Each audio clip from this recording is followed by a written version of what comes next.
Hello everyone. So I welcome you all to the new lecture of mathematics. And जैसा कि आप देख सकते हैं आज का जो टॉपिक है जो हमें पढ़ना है that is logarithm. तो सबसे पहले तो बात ये आती है और मैं आप सबसे ये पूछना चाहता हूँ कि logarithm होता क्या है या होता क्या है या इसकी जरूरत क्या है, क्या जरूरत है कि मैं logarithm पढूं और मैं logarithm क्यों पढूं।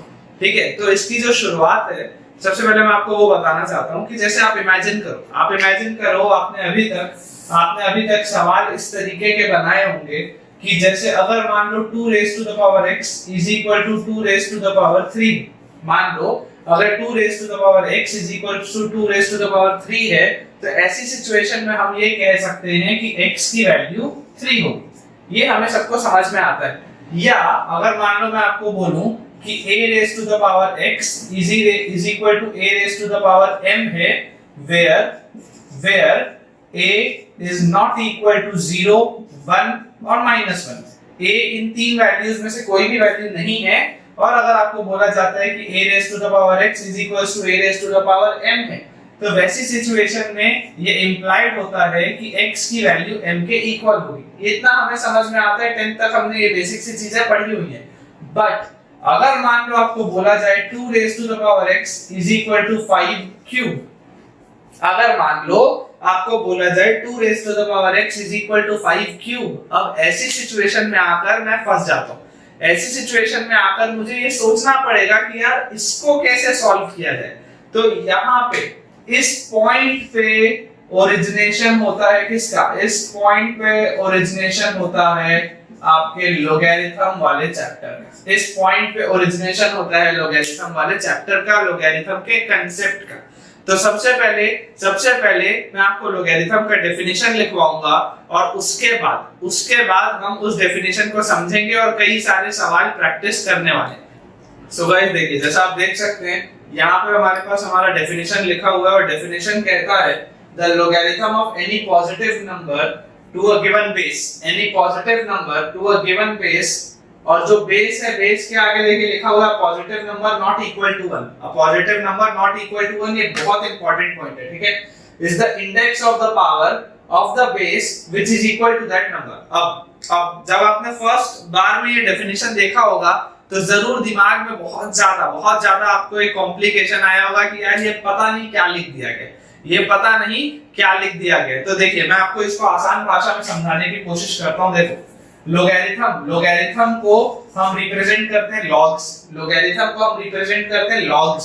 तो यहाँ लिखा है the logarithm of any positive number, मान लो वो नंबर n, हमने क्या बोला log n क्या है, n ये वाला नंबर है जो positive, to a given base मान लेते हैं बेस b। ठीक है, तो आपने बोला यहाँ पे कि the logarithm of any positive number n to a given base b, जहां पे b भी एक पॉजिटिव नंबर है जो कि 1 के इक्वल नहीं, is the index of the power of the base which is equal to that number. अब मान लो अगर इस log n बेस b की वैल्यू x, x है तो आपको क्या बोलेगा कि ये logarithm to the base b होता क्या है, is the index of the power of the base which is equal to that number। मतलब कि b का पावर x जो होगा वो n होगा। वापस बोलता हूँ ध्यान से सुनना। the logarithm of any positive number n, सबसे पहले तो ध्यान दो ये पॉजिटिव नंबर लिखा है, क्या लिखा है, पॉजिटिव नंबर लिखा है, मतलब कि क्या होना चाहिए, n should be greater than 0। ठीक है, पॉजिटिव बोला है, to a given base a positive number not equal to 1, मतलब जो बेस b है वो भी क्या है, base b is also greater than 0, comma base b is not equal to 1, is the index of the power of the base। मतलब ये जो x है, ये लोगैरिथम की वैल्यू जो आ रही है, इस लोगैरिथम की वैल्यू जो x आ रही है वो बेसिकली x क्या है, it is the index of the power of the base which is equal to that number। मतलब कि इस बेस के पावर में क्या रखा जाए कि वो नंबर आ जाए, मतलब कि क्या कि इस बेस के पावर में क्या रखा जाए कि ये नंबर आ जाए। वापस देखो, अब आपको मैं इसको एग्जांपल के थ्रू समझाने की कोशिश करता हूं एंड आई एम श्योर कि आपको ये समझ में आएगा। देखो मान लो अगर हमारे पास लिखा है 2 raise to the power 4 is equal to 16। क्या लिखा है हमारे पास? मान लो 2 raise to the power 4 is equal to 16। अब आप इसको बेटा ऐसा समझने की कोशिश करो कि ये जो b है वो क्या है 2, ठीक है। ये जो x है ये क्या है 4, ठीक है। और ये वाला जो टर्म n है वो क्या है 16, ठीक है। बिल्कुल वैसा ही दिख रहा है जैसा ये लिखा हुआ है। अब अगर 2 रेज़ टू द पावर 4 की वैल्यू 16 है तो इसका मतलब ये है कि log 16 बेस 2 इसकी वैल्यू 4 आनी चाहिए। log ऑफ 16 बेस 2 की वैल्यू 4 आनी चाहिए। ध्यान से देखो 2 का पावर जब मैं 4 करूंगा तो 16 आएगा। यहाँ बेस पे जो भी नंबर लिखा होगा उसका जब मैं पावर ये करूंगा तो 16 आएगा। एक और एग्जांपल आप देखो, मान लो अगर आपके पास लिखा है 10 square is equal to 100, 10 square is equal to 100, तो क्या मैं यहाँ पे ये बोल सकता हूँ कि log 100 बेस 10 इसकी वैल्यू कितनी होनी चाहिए? इसकी वैल्यू होनी चाहिए 2। क्यों 2 होनी चाहिए? क्योंकि 10 का पावर जब मैं 2 करूंगा तो 100 मेरे पास आएगा। वैसे ही मान लो लिखा है log 27 बेस 3, क्या लिखा है? log 27 base 3। बोलो इसका आंसर क्या आना चाहिए? मान लो अगर मैं बोलता हूं कि इसका आंसर x है, इसका मतलब क्या है? इसका मतलब ये है कि 3 का पावर x जो होगा वो 27 के बराबर होना चाहिए, which implies 3 raised to the power x is equal to 27 और x की वैल्यू कितनी आ गई? 3, क्योंकि हमें पता है 3 क्यूब होता है 27। आई होप आपको ये चीज समझ में आ रही होगी। देखिए इसमें मैं आपको एक दो चीजें और बता रहा हूँ, करके दिखा रहा हूँ। जैसे मान लो हमारे पास लिखा है log 64 बेस 4, log 64 बेस 4, बोलो क्या होना चाहिए? log 64 बेस 4 ये आपके पास आना चाहिए कितना? 4 raise to the power 3 because 4 cube क्या होता है? 4 क्यूब होता है 64, ठीक है ना। तो 4 रेज़ टू द पावर 3 आपके पास आएगा 64। वैसे ही इमेजिन करो अगर आपके पास दिया हुआ है log 125 बेस 5, इसका भी आंसर कितना आएगा? इसका भी आंसर आएगा 3, क्योंकि 5 क्यूब होता है 125। वैसे ही मान लो अगर आपके पास लिखा हुआ है log 10,000 बेस 100, मान लो लिखा है log 10,000 बेस 100, क्या आंसर आना चाहिए? आंसर आना चाहिए 2, क्योंकि 100 का जब मैं स्क्वायर करूंगा तब क्या आएगा? तब 10,000 आएगा। ध्यान बस हमको ये देना है कि अगर हमारे पास log n बेस b है, ठीक है, तो उसका आंसर अगर x आ रहा है, इसका मतलब ये है कि जब इस b के पावर में x आएगा तो आंसर n आना चाहिए। मतलब क्या है? जब इस b के पावर में x आएगा तो आंसर n आना चाहिए। बस हमें इतना मान के चलना है, और इतना अगर आपको थ्योरी समझ में आता है तो लॉग की कहानी आपके लिए बहुत ज्यादा आसान होने वाली है। जल्दी से एक बार इसको नोट डाउन करके रखो। उसके बाद जो मैंने आपको डेफिनेशन लिखवाई है, उस डेफिनेशन से कैसे कैसे क्वेश्चंस बन सकते हैं मैं आपको वो बताने वाला हूँ। सो राइट, अब हमारा जो है पहला सवाल आ रहा है जो कि आपके डेफिनेशन के बेस पे, ठीक है। डेफिनेशन के बेस पे देखो पहला सवाल हमारे पास लिखा हुआ है लॉग हमारे पास बेटा पहले सवाल में लिखा हुआ है 2x minus 1 बेस पे हमें दिया हुआ है यहाँ पे x minus 1। पहला सवाल हमारे पास दिया हुआ है log 2x minus 1 बेस पे हमें दिया हुआ है x minus 1, और आपसे बेटा सवाल में पूछा जा रहा है कि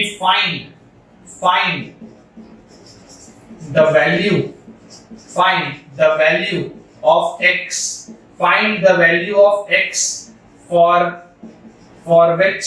for which the function logarithm is defined. Find the value of x for which the function logarithm is defined. सवाल हमें क्या बोल रहा है? सवाल बेटा आपको बोल रहा है कि अगर log नंबर की जगह पे लिखा है 2x minus 1, log 2x minus 1 base x minus 1 अगर हमें बोला जा रहा है, तो आपसे सवाल में पूछा जा रहा है कि आपको x की वो सारी वैल्यूज बतानी है जिसमें ये चीज वैलिड है। अब एकदम हम ध्यान से देखेंगे, हमने क्या बोला था? हमने बेटा बोला था कि अगर हमारे पास log n बेस b होता है, अगर हमारे पास log n बेस b होता है, तो ऐसी सिचुएशन में जो नंबर होता है it should always be greater than 0, which means the number should be a positive number. Secondly जो बेस होता है, बेस जो b है, it should be greater than 0 and the base should not be equal to 1. अब अगर मान लो ये condition है, देखो जैसे जैसे हम लेक्चर में आगे बढ़ेंगे वैसे वैसे आपको ये भी समझ में आएगा कि सर आपने यही क्यों कंडीशन दी, आपने बेस को क्यों बोला कि बेस 1 नहीं हो सकता, अगर नेगेटिव होगा तो क्या हो जाएगा, ये सारी बातों पे अभी हम जिक्र करने वाले हैं। ठीक है, सबसे पहले हम इसको समझने की कोशिश करते हैं। तो देखिए, अगर log n बेस b अगर हमारे पास दिया हुआ है, ठीक है, और अगर मुझे पता है कि n should be greater than 0, b should be greater than 0 and b should not be equal to 1, इसका मतलब क्या है कि यहाँ पर अगर n की जगह पे 2x minus 1 है, then it means that 2x minus 1 must be greater than 0.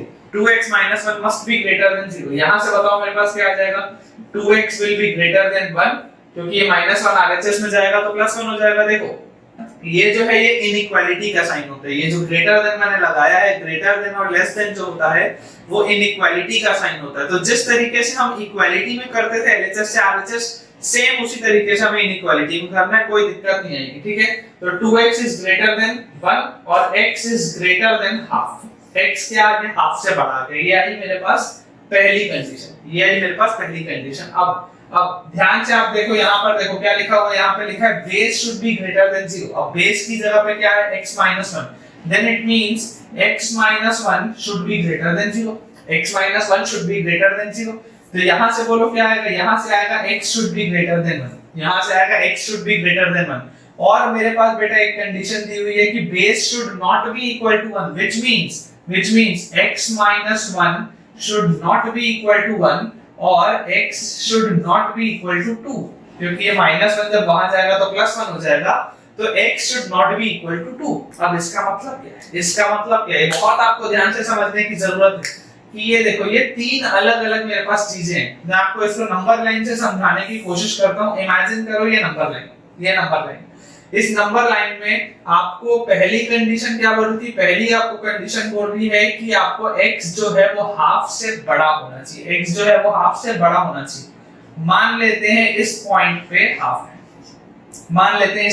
Half तो पहली कंडीशन अगर मैं देखूं तो पहली कंडीशन के हिसाब से हाफ से बड़ी सारी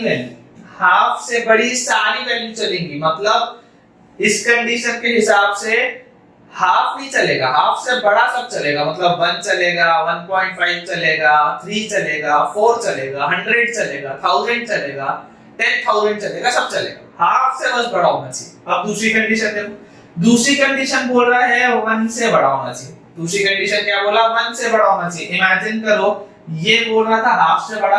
अब मान लेते हैं 1 कहीं यहाँ पर है, दूसरी कंडीशन मेरी क्या बोली, दूसरी कंडीशन मेरी बोली कि बेटा 1 से बड़ा, दूसरी कंडीशन बोली 1 से बड़ा। ये हाफ से बड़ा बोल रहा था, ये बोला 1 से बड़ा। अब 1 से बड़ा है तो ये सारा चलेगा, मतलब 1 नहीं चलेगा, 2 चलेगा, 1.5 चलेगा, 1.01 भी चलेगा, पर 1 से बस बड़ा होना चाहिए, 1 नहीं होना चाहिए।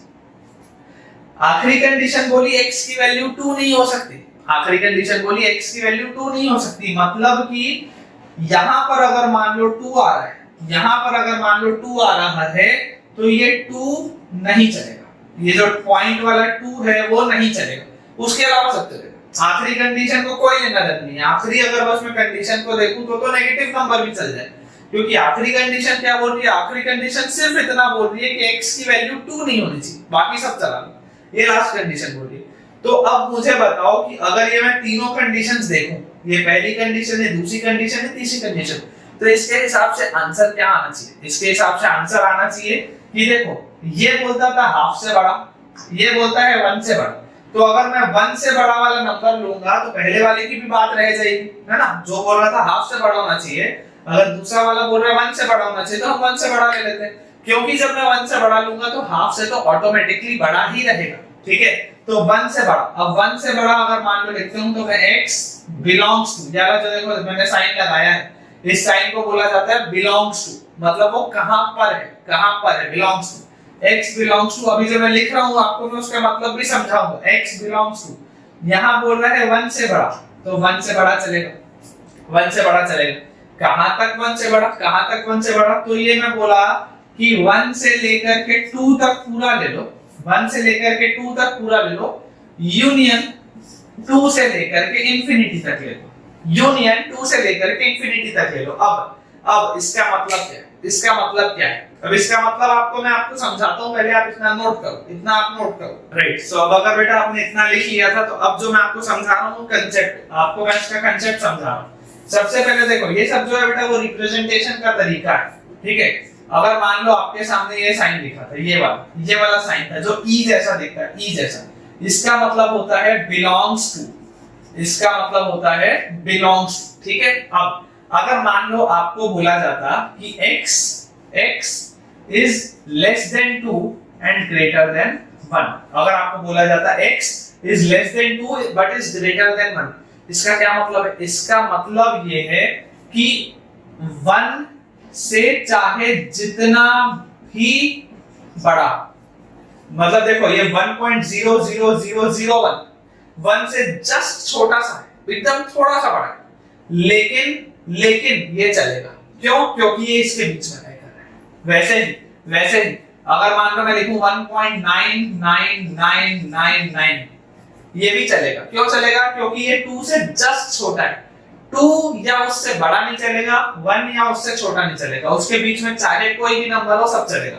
अब ये वाले को लिखने का तरीका क्या होता है, इसको लिखने का तरीका होता है x belongs to, x belongs to, belongs to मतलब कहां से कहां तक है, क्या, x belongs to open bracket 1 से 2, ओपन ब्रैकेट 1 से 2, इसका मतलब क्या है, ये देखो ये वाला जो है, ये वाला जो साइन, ये जो स्मॉल ब्रैकेट हम बोलते हैं, इसको बोला जाता है ओपन ब्रैकेट, ओपन ब्रैकेट, ठीक है। ये सब नोटेशन है बेटा, बहुत सिंपल से नोटेशन है, विद प्रैक्टिस आपको सब समझ में आ जाएगा ना, कोई बहुत बड़ी बात नहीं। शुरू में जब हम पढ़ते हैं कोई भी चीज तो हमें डिफिकल्ट लगता है, बचपन में बेटा जब आपने पहली बार ट्रिग्नोमेट्री पढ़ा होगा या इवन प्रॉफिट एंड लॉस पढ़ा होगा ना, तो तुमको डर लगा होगा यार कि ये ना जाने क्या आ गया, वो सिंपल इंटरेस्ट का फार्मूला या बड़ा सा वो कंपाउंड इंटरेस्ट का फार्मूला होता है, ये सब पढ़ के डर लगता है, लेकिन अब तो समझ में आता है, कोई बहुत बड़ी बात है नहीं। सेम यही सारी चीजें है ना, नए बस कंसेप्ट है, लेकिन बहुत इजीली आपको समझ में आएंगे सब। अब देखो ये जो होता है, ये होता है ओपन ब्रैकेट, ये क्या होता है, ओपन ब्रैकेट। ओपन ब्रैकेट कब लगता है, जब इस तरीके की चीज होती है, जब इस तरीके की चीज होती है। अब मान लो अगर आपको बोला जाता x is less than 2 but is greater than or equal to 1, x is less than 2 but is greater than or equal to 1, मतलब इसका मतलब ये है कि 1 या उससे बड़ा पर 2 से छोटा, मतलब यहाँ पर 1 चलेगा, पिछले वाले में 1 नहीं चलेगा। तो इसको कैसे आप लिख सकते हो, x belongs to close bracket 1 comma open bracket 2, close bracket 1 comma open bracket 2, close bracket, ये जो होता है इसे बोला जाता है क्लोज ब्रैकेट। अगर मान लो किसी नंबर पे क्लोज ब्रैकेट लगा है, इसका मतलब इसे तुम्हें इंक्लूड करना है, इसका मतलब यहाँ पर इक्वालिटी का साइन है, यहाँ पर इक्वालिटी का साइन है। वैसे ही अगर मान लो लिखा हो x is less than or equal to 2 but is greater than or equal to 1, इसका मतलब इसको कैसे लिखोगे, चलो बताओ, x belongs to close bracket 1 से क्लोज ब्रैकेट 2, क्लोज ब्रैकेट 1 से क्लोज ब्रैकेट 2, क्यों, क्योंकि यहाँ पे दोनों जगह इक्वालिटी। बहुत सिंपल सा कंसेप्ट है, तो याद करो पिछले वाले सवाल में क्या था, पिछला वाला आपको सवाल बेटा बोल रहा था, अब आपको समझ में आएगा कि पहला बोला था कंडीशन कि x को हाफ से बढ़ा लो, दूसरा आपको कंडीशन बोला x को 1 से बढ़ा लो, और तीसरा आपको बेटा कंडीशन बोला कि x की वैल्यू 2 नहीं होनी चाहिए, ठीक है। तो अगर मान लो इन दोनों को मैं देखूं, ये बोलता है हाफ से बढ़ा लो, ये बोलता है 1 से बढ़ा लो, मतलब बेटा अगर मैं 1 से बड़ा ले लूंगा तो ये वाली जो चीज है पहली वाली वो खुश हो जाएगी, उसको तो काम चल जाएगा, क्योंकि वो तो हाफ से बड़ा चाहता था। 1 से अगर बड़ा लूंगा तो हाफ से भी बड़ा होगा, कोई दिक्कत नहीं है, तो ये ले लिया। अब अगर ये x greater than 1, x greater than 1 मतलब क्या, 1 से बड़ा सब, 1 से बड़ा सब। तो हमें क्या पता है, हमें पता है कि अगर मान लो हमारे पास एक नंबर लाइन है, तो वो नंबर लाइन के इधर क्या है, माइनस इंफिनिटी, और इधर क्या है, प्लस इंफिनिटी। पॉजिटिव साइड मतलब ये, अगर मान लो मैं ओरिजिन पे हूं, तो मेरे यहाँ 1 2 3 4 5 6 लेके कहां तक, इनफाइनाइट तक। वैसे यहाँ 0 से लेके -1 -2 -3 -4 लेके कहां तक, नेगेटिव इनफाइनाइट तक, ठीक है ना। तो माइनस इनफाइनाइट से लेके प्लस इनफाइनाइट तक ये नंबर लाइन चलती है। तो अगर आपको बोला कि 1 से बड़ा, तो अगर 1 से बड़ा तो कहां तक, 1 से लेकर के इंफिनिटी तक, 1 से लेकर के इंफिनिटी तक। तो अगर मान लो हमारे पास ये वाली कंडीशन दी हुई नहीं होती, अगर मान लो हमारे पास ये वाली कंडीशन 1 सेकंड के लिए मैं मान लो नहीं दिया हुआ है, तो अगर x ग्रेटर देन 1 मैंने लिया, तो मैं डायरेक्टली लिख सकता था x बिलोंग्स टू 1 से लेकर के इंफिनिटी, 1 से लेकर के इंफिनिटी। अब ध्यान दो, यहाँ पे ओपन ब्रैकेट है, ओपन ब्रैकेट क्यों है, क्योंकि 1 से बड़ा है, इक्वालिटी का साइन नहीं है। और इंफिनिटी पे हमेशा एवरी टाइम इंफिनिटी में ओपन ब्रैकेट ही होगा, बिकॉज इनफाइनाइट तक जाना पॉसिबल नहीं है। ऑलवेज है ना, ऑलवेज एंड ऑलवेज इंफिनिटी पे हमेशा ओपन ब्रैकेट होगा। कभी भूल से भी ये बेवकूफी मत कर देना कि तुम इंफिनिटी में क्लोज ब्रैकेट लगा के आ जाओ, टीचर को समझ में आ जाएगा कि तुमसे बड़ा गधा और कोई नहीं, राइट। तो हमेशा इंफिनिटी पे क्या रहेगा, ओपन ब्रैकेट रहेगा।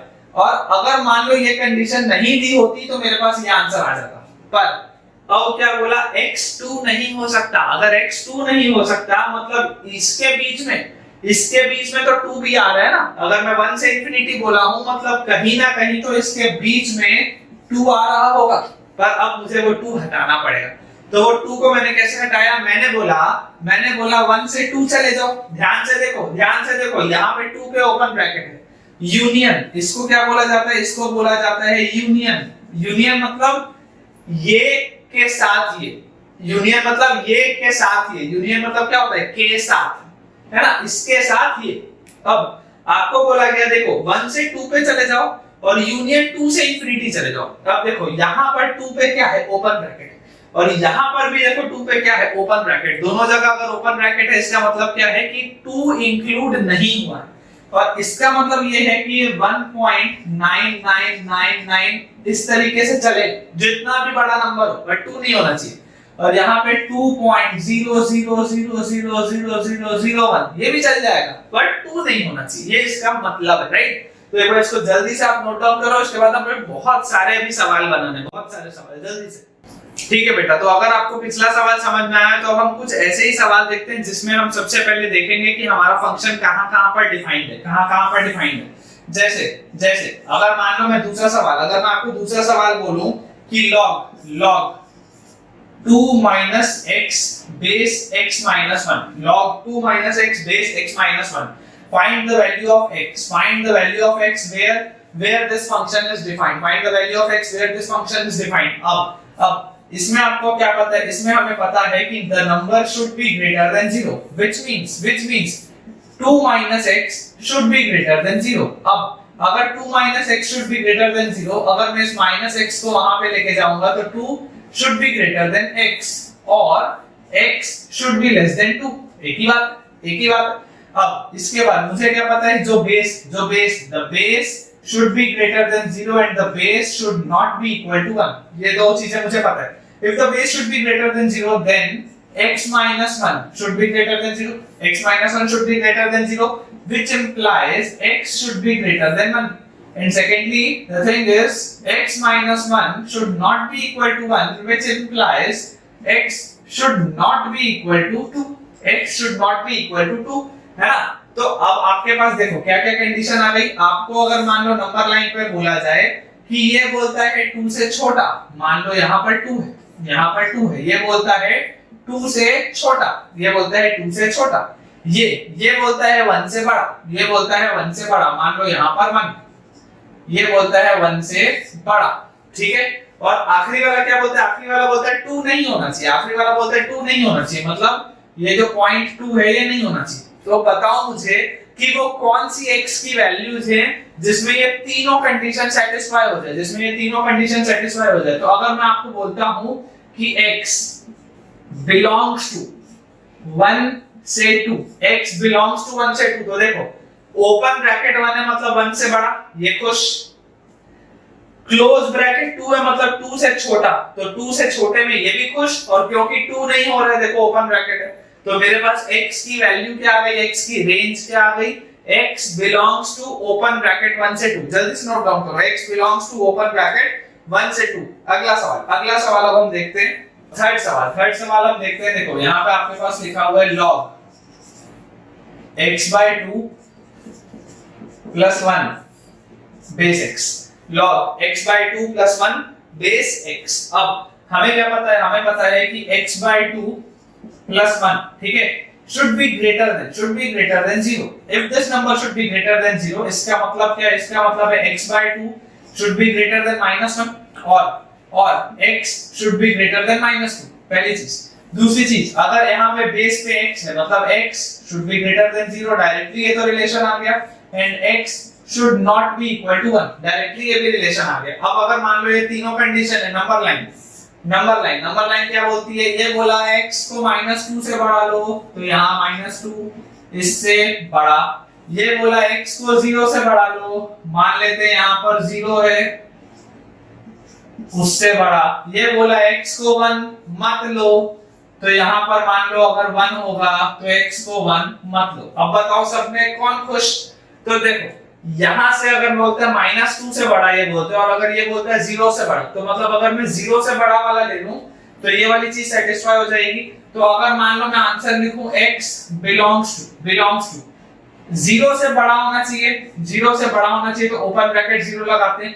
अब अगर मान लो ये वाली कंडीशन नहीं होती, अगर ये वाली कंडीशन नहीं होती तो मैं डायरेक्टली 0 से इंफिनिटी लिख सकता था, लेकिन अभी मुझे क्या बोला जा रहा है कि 1 नहीं होना चाहिए। इसका मतलब अगर मान लो मैं ये लिखूं इस तरीके से और यूनियन में बोल दूं 1 से इंफिनिटी, तो इसमें देखो क्या हुआ, 0 से 1 गया और 1 से इंफिनिटी गया, 0 से 1 गया और 1 से इंफिनिटी गया, ठीक है, लेकिन यहाँ पे 1 नहीं आया। इसके बाद अपन एक सवाल अब और कर, चौथे सवाल में लिखा हुआ है log 3 - x base 1 - x, log 3 - x base 1 - x। Video pause करो, तुम भी ट्राई करो, ठीक है, 3 - x should be greater than 0, which implies 3 should be greater than x और x should be less than 3।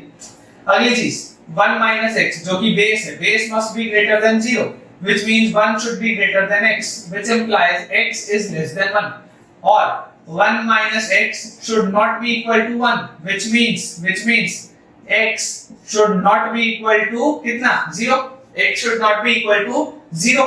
तो यहां से देखो अगर हम नंबर लाइन बनाएं तो ये बोला 3 से छोटा लो, ये बोला 3 से छोटा लो, ये क्या बोला, ये बोला 1 से छोटा लो, मान लो यहाँ पे 1, ये बोला 1 से छोटा लो, और ये क्या बोला, ये बोला 0 नहीं होना चाहिए, ये बोला 0 नहीं होना चाहिए, यहाँ पे 0 है, ये नहीं होना चाहिए, तो क्या आंसर आएगा, बहुत आसान, x बिलोंग्स टू बोलो क्या आएगा। अब इससे छोटे वाले में बात चल रही है, मतलब ये चलेगा -इंफिनिटी से लेकर के 0 तक, यूनियन 0 से लेकर के 1 तक। ध्यान से देखो, ये बोल रहा था क्या 1 से छोटा लो, तो देखो ये वाला हिस्सा 1 से छोटा है, ठीक है, और ये वाला भी हिस्सा 1 से छोटा है।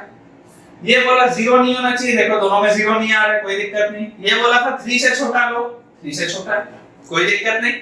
ये आपका आंसर। एक आखिरी सवाल, देखो इसका फायदा क्या है, इसका बेटा फायदा ये है कि इन सवालों के थ्रू तुम्हें कंडीशन याद हो गई कि लोगैरिथम सिर्फ और सिर्फ पॉजिटिव नंबर के लिए वैलिड होता है, n ग्रेटर देन 0। लोगैरिथम का बेस भी पॉजिटिव रियल नंबर होना चाहिए, बेस ग्रेटर देन 0। लोगैरिथम का बेस 1 नहीं होना चाहिए, बेस नॉट इक्वल टू 1। 4 सवाल अभी तक कर चुके हो, तुम्हें याद हो चुका है ये ऑलरेडी। एक आखिरी सवाल, log x - 3 base 2 - x। Video pause करो और एक बार ट्राई करो, एक बार वीडियो को पॉज करो और ट्राई करो। x - 3 should be greater than 0, which means x should be greater than 3। अगली चीज ये वाला, ये बोला 2 minus x should be greater than 0, which means 2 should be greater than x or x is less than 2. और अगली condition 2 minus x should not be equal to 1, should not be equal to 1. यहां से बोलो क्या आएगा, ये minus x वहां गया तो प्लस x हो गया, x should not be equal to 1 यहां गया तो माइनस 1 हो गया, तो 1 बचा, 2 minus 1 सॉल्व कर लोगे इतना तो ठीक है। तो यहां से देखो कंडीशन कैसे आएगी, 3 से बढ़ा लो, 3 से बढ़ा लो मतलब यहाँ पे मान लो अगर 3 है तो 3 से बढ़ा लो, ये बोला 2 से छोटा लो, ये बोला 2 से छोटा लो, तो यहाँ पे आ गया 2 से छोटा, और ये बोला 1 नहीं होना चाहिए, ये बोला 1 नहीं होना चाहिए। अब मुझे बताओ यहाँ पे फंस गया सवाल, क्यों फंस गया, क्योंकि ऐसी कोई भी वैल्यू नहीं, ऐसी कोई भी वैल्यू नहीं है जिसमें कि तीनों की तीनों चीजें सेटिस्फाई हो जाए, ऐसी कोई भी वैल्यू नहीं है। ये बोल रहा 3 से बढ़ा लो, ये बोल रहा 2 से छोटा लो, बचा ही नहीं कुछ, तो इसका आंसर क्या आएगा, there is no value of x, no value of x for which the logarithm is defined. यहां पर ऐसी कोई भी x की वैल्यू नहीं है जिसमें ये लोगरिथम डिफाइंड है। जनरली ऐसे सब में बोला जाता है x belongs to phi। Generally ऐसे सवालों में क्या बोला जाता है, x belongs to phi है ना, क्या इसको बोलते हैं, phi, जहां पे phi क्या होता है, this is basically null set. जैसे जब आपने बोला था x belongs to 1 से 2, तो ये एक सेट ऑफ वैल्यूज, लेकिन इसे क्या बोला जाता है, नल सेट मतलब क्या है कि इसमें x की कोई भी वैल्यू नहीं, राइट। तो हमने ये सारे सवाल अभी तक बेटा जो देखे हैं, वो सब के सब आपके सिंपल डेफिनेशन पे बेस्ड है। देखो मेरे पढ़ाने का बेटा तरीका थोड़ा सा डिफरेंट रहेगा, मैं तुम्हें खूब सारे सवालों की प्रैक्टिस कराऊंगा, क्योंकि प्रैक्टिस से ही तुम्हारा मैथमेटिक्स स्ट्रांग हो सकता है। भले अपने को 2 लेक्चर ज्यादा लग जाए, लेकिन जितना ज्यादा अपन डिटेल में करेंगे और आराम से करेंगे उतना तुम्हारे लिए बेहतर होगा, राइट। जल्दी से इसे नोट डाउन करो। अब आप देखिए हमारे पास मैंने आपके 10 सवाल लिखे, बहुत बेसिक से सवाल है, इससे थोड़ा सा हमारा और प्रैक्टिस हो जाएगा। हमारे पास देखिए सवाल यहाँ पे दिया हुआ है, सवाल हमारे पास बेटा यहाँ पे दिया हुआ है कि log 16 बेस हाफ, मतलब कि अगर इसकी वैल्यू x होगी तो क्या होना चाहिए, इसका मतलब ये होना चाहिए कि हाफ की power x is equal to 16, या इसको मैं क्या बोल सकता हूँ, या इसको मैं ये बोल सकता हूँ कि 2 raise to the power minus x। देखो हाफ जो लिखा है उसको 2 raise to the power minus 1 लिख सकते हैं, तो 2 raise to the power minus x is equal to 2 raise to the power 4, और x इज इक्वल टू कितना, x इज इक्वल टू -4, पहले वाले सवाल का आंसर। दूसरा सवाल log sin 45 बेस 2। अब बेटा मुझे ये बताओ आपने क्लास 10th में ये पढ़ा होगा sin 45 की वैल्यू कितनी होती है, sin 45 is equal to 1 upon root 2। तो अगर मान लो इस पूरे की वैल्यू x है, तो इसका क्या मतलब है, इसका ये मतलब है कि 2 raise to the power x, यहाँ पे half raise to the power x था, 2 raise to the power x is equal to sin 45 is 1 upon root 2, या इसको मैं क्या लिख सकता हूँ, 2 raise to the power x is equal to root 2 अगर ऊपर जाएगा तो रूट 2 की पावर -1 आएगा, और रूट मतलब क्या होता है, रूट इटसेल्फ मतलब होता है power 1/2, 2 raise to the power 1/2 का मतलब होता है अंडर रूट ऑफ 2, राइट। तो इसको मैं यहाँ पे देखो डायरेक्टली क्या लिख सकता हूँ, 2 raise to the power -1 upon 2, so basically x is equal to -1/2, ठीक है। तीसरा सवाल log sin 30 बेस 2, मान लेते हैं इसकी वैल्यू x, अगर इसकी वैल्यू x है तो 2 raise to the power x, इसकी वैल्यू बोलो कितनी आएगी, sin 30, और sin 30 होता कितना है, हाफ होता है, तो अगर ये हाफ होता है तो यहां से हम बताओ क्या लिख सकते हैं, इसको 2 रेज़ टू पावर -1 लिख सकते हैं, which implies x is equal to -1। चौथा सवाल, अगर मान लो इस पूरे की वैल्यू x है, तो इसका क्या मतलब है, इसका ये मतलब है कि 2 root 3 to the power x is equal to 1728 1728। अब बेटा मुझे ये बताओ 1728 में क्या खास बात है। 1728 जो नंबर होता है वो होता है 12 का क्यूब, वो होता है 12 का क्यूब। 12 का स्क्वायर होता है 144 और जब तुम 144 को 12 से मल्टीप्लाई करते हो तो 1728 आता है। इसका मतलब यहाँ इसको हटा के मैं लिख सकता हूँ 12 का क्यूब। और इस 2√3 में क्या खास बात है, 2√3 को आप देख सकते हो under root of 12 to the power x is equal to 12 cube. ध्यान से देखो अंडर रूट ऑफ 12 को 2√3 लिखा जाता है, मतलब ये क्या है, ये लिखा हुआ है आपके पास 12 raise to the power x by 2। देखो ये 12 की रूट लगा है मतलब 12 की पावर 1/2, तो 12 raise to the power x by 2 is equal to 12 cube which implies x is equal to 6, x is equal to 6। अब देखो अगला सवाल लिखा है log 1 बेस a कुछ भी हो सकता है, a कुछ भी हो सकता है, बस कंडीशन ये है that a should be greater than 0 and a should not be equal to 1 and a should not be equal to 1। तो यहाँ पे देखो log 1 बेस a, अगर मान लो इसका पावर मान लो अगर इसकी वैल्यू x है, इसका मतलब क्या है, इसका मतलब है कि बेटा a की power x should be equal to 1, a की power x should be equal to 1। और मुझे ये बताओ कि किसके पावर में x रखेंगे, या x की वैल्यू क्या होनी चाहिए कि 1 आ जाए, x की वैल्यू क्या होनी चाहिए कि 1 आ जाए, x must be equal to 0, x must be equal to 0, उसके अलावा तो और कोई पॉसिबिलिटी है ही नहीं। भैया आप ध्यान से देखो a की वैल्यू 1 हो नहीं सकती, अगर a 1 नहीं हो सकता मतलब a अगर कोई भी और नंबर होगा तो अगर उसके पावर 0 करूंगा तभी 1 आ सकता है, एल्स 1 नहीं आ सकता। तो हमें क्या ध्यान रखना है, हमें हमेशा इस चीज को ध्यान रखना है कि log कभी भी अगर मान लो किसी भी बेस पे लिया जाता है पर अगर नंबर की जगह पे 1 लिखा हुआ है, तो उसका आंसर हमेशा 0 आएगा, ऑलवेज एंड ऑलवेज उसका आंसर जो आएगा वो क्या आएगा, 0 आएगा। ये आपको ध्यान रखना, ठीक है, आपको ध्यान रखना, ये प्रॉपर्टी ध्यान रखना। अगला सवाल log n बेस n, मान लो अगर इसका आंसर x है, इसका क्या मतलब है कि n की power x should be equal to n, which means x is equal to 1, तो आपको क्या ध्यान रखना है कि जब भी आपके पास log लिया जाए किसी भी नंबर का और अगर बेस की जगह पे भी वही नंबर है, मतलब अगर बेस पे भी वही नंबर प्रेजेंट है तो आंसर हमेशा क्या आएगा, आंसर हमेशा हमारे पास आएगा 1, ठीक है। चलो log n बेस 1/n, मान लो अगर इसका आंसर x है तो यहां से बताओ क्या आएगा, यहां से हमारे पास आ जाएगा 1/n raise to the power x is equal to n, यही आएगा। और 1/n को इटसेल्फ हम क्या लिख सकते हैं, इसको हम लिख सकते हैं n raise to the power -1, और -1 जब x से मल्टीप्लाई होगा तो -x आ जाएगा। और इसका अगर आंसर n आया है तो बताओ यहां से x की वैल्यू कितनी है, x की वैल्यू आ गई -1, यहां से x की वैल्यू हमारे पास कितनी है, x की वैल्यू आ गई -1, ठीक है। अगला सवाल log 2 + √3 बेस 2 - √3, अगर मान लो इसका आंसर x है, याद करो बेटा सब लोग रैशनलाइजेशन पढ़ के आए हो, 2 - √3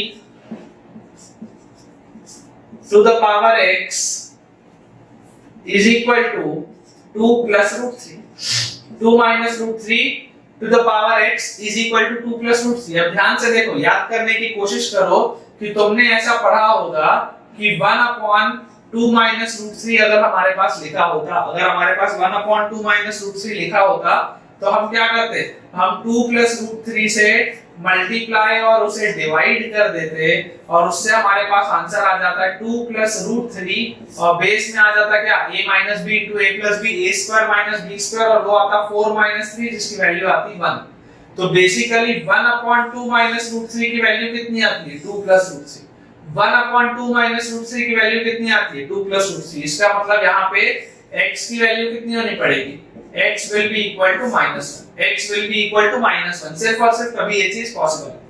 अगला सवाल log 0.9 बार बेस 3, याद करो तुमने क्लास 9th या 10th में ये बार वाली चीज को सॉल्व करना सीखा है। ध्यान से देखो, अगर मान लो मैं 0.9 बार अगर मान लो मैं 0.9 बार को मानता हूं x, अगर मैं ध्यान देना ना, मैं हर जगह x इसको मान रहा था, इस बार मैं 0.9 बार को x बोल रहा हूं, या चलो x नहीं बोलते यार, n बोलते हैं, n बोलते हैं, नंबर की जगह पे n बोलते हैं। अगर 0.9 बार की बेटा वैल्यू n है तो इसका मतलब क्या आएगा, इसका मतलब आएगा आपके पास 9.9 बार will be equal to 10n। याद करो, ऐसे 10 से अपन मल्टीप्लाई करते थे, 10 से मल्टीप्लाई करते थे तो डेसिमल शिफ्ट हो जाता था, और उसके बाद फिर देखो डेसिमल के बाद में सेम चीज बची हुई है। अब अगर मैं इसे इक्वेशन 1 बोलूं, इसे इक्वेशन 2 बोलूं, या उल्टा मैंने बोल दिया, इसे इक्वेशन 1 बोलूं और इसे इक्वेशन 2 बोलूं, और अगर मैं तुम्हें बोलूं कि इक्वेशन 2 में से इक्वेशन 1 को माइनस करो, तो अगर बेटा इक्वेशन 2 में से इक्वेशन 1 को माइनस करोगे तो 9 देखो यहां बचेगा सिर्फ, और इज इक्वल टू आ जाएगा कितना 9। तो यहां से n की वैल्यू कितनी आ गई 1, यहां से n की वैल्यू कितनी आ गई 1। इसका मतलब क्या है कि अगर ये पूरे n की वैल्यू 1 है तो देखो अभी अभी मैंने तुम्हें बताया था, अभी अभी बेटा मैंने तुम्हें बताया था कि अगर नंबर की जगह 1 लिखा हो तो आंसर हमेशा क्या आता है 0, आंसर हमेशा क्या आता है 0। और आखिरी सवाल देखो लिखा हुआ है log 1045 base cot 45, log 1045 base cot 45। बहुत ध्यान से देखो, बहुत ध्यान से देखो, जरूर बेटा तुम्हें ये तो दिख रहा है कि 1045 तो सर 1 होता है तो आंसर 0 आएगा, लेकिन मेरे भाई यहाँ पर cot 45 भी लिखा हुआ है बेस की जगह पे, और cot 45 भी 1 होता है, और हमें पता है कि if log n base b होता है तो base should not be equal to 1, base should not be equal to 1। तो यहाँ क्योंकि बेस 1 हो गया तो ये सवाल क्या हो गया, नॉट डिफाइंड। ये सवाल क्या हो गया, नॉट डिफाइंड। क्यों नॉट डिफाइंड, इसलिए नॉट डिफाइंड क्योंकि बेस पे 1 नहीं हो सकता, बेस पे 1 नहीं हो सकता। एक बार जरूर कमेंट बॉक्स में कमेंट करके बताओ कि क्या ये अभी तक का तुम्हें पूरा का पूरा समझ में आया है या नहीं आया है, और जल्दी से नोट डाउन करो एंड डू कमेंट। अगला सवाल बेटा लिखते हैं, अगला सवाल लिखते हैं। सवाल है find the solution, find the solution of the equation, of the equation. सवाल बेटा हमारे पास लिखा हुआ है 7 log x बेस 7, 7 इसके पावर में लिखा हुआ है बेटा log x base 7 plus 2x plus 9 equal to 0, plus 2x plus 9 is equal to 0। अब देखो अगर हमारे पास ये सवाल दिया हुआ है और अगर आपको बोला जा रहा है find the solution of the equation, मतलब इसमें मुझे क्या करना है, इसमें मुझे x की वैल्यू निकालनी है।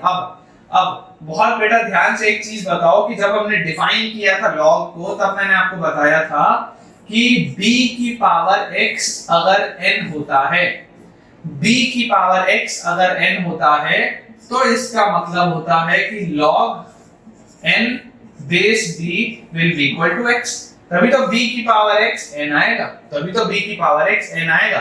तो यहां पर इमेजिन करो कि ये जो नंबर लिखा हुआ है b की पावर, ये पूरे को हम कैपिटल x मान लेते हैं, ये पूरे को हम कैपिटल x मान लेते हैं, मतलब कि 7 की पावर log x बेस 7।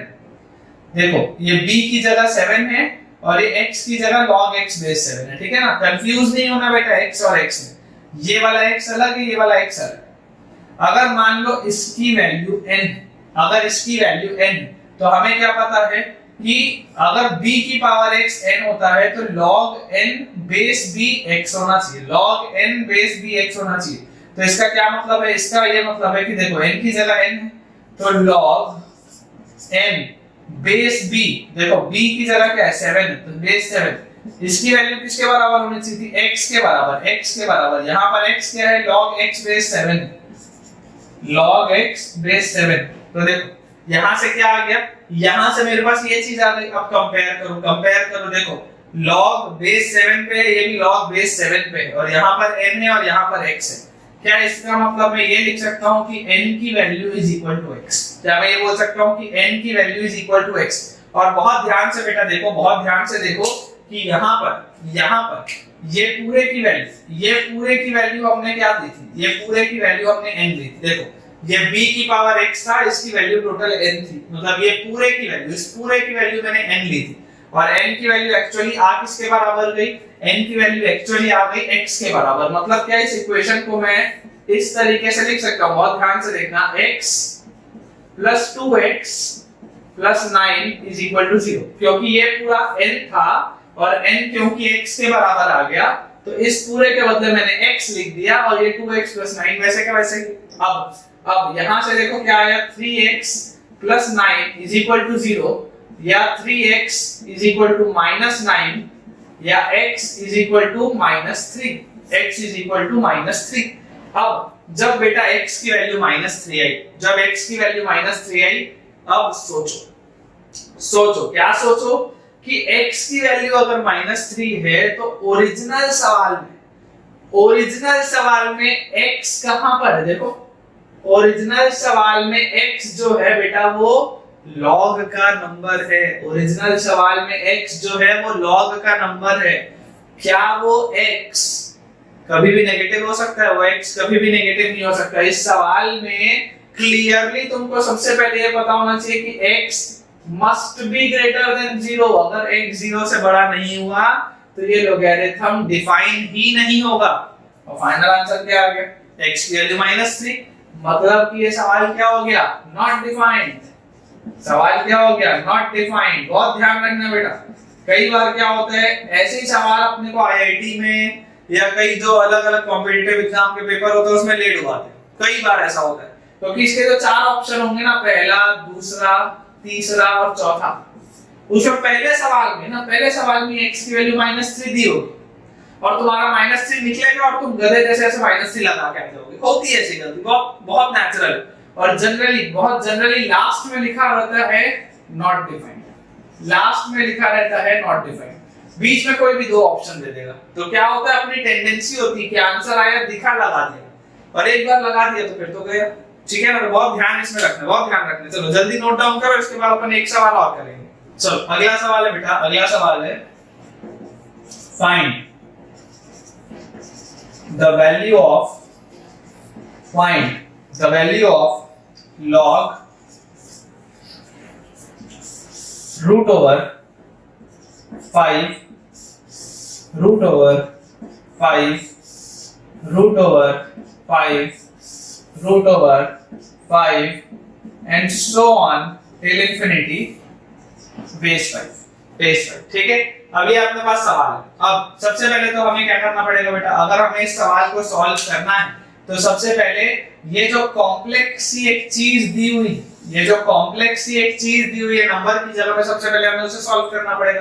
तो चल इस पूरे को मान लेते हैं n, क्या मान लेते हैं, पूरे को n मान लेते हैं। अगर बेटा मान लो इस पूरे को मैं n मान लूंगा, और मान लो अगर मैं तुम्हें बोलता हूं कि स्क्वायर बोथ साइड्स, मान लो बेटा अगर मैं तुम्हें बोलता हूं स्क्वायर बोथ साइड्स, अगर हम दोनों तरफ स्क्वायरिंग कर दें तो उससे होगा क्या, उससे बेटा होगा ये कि यहां पर आ जाएगा 5 रूट ओवर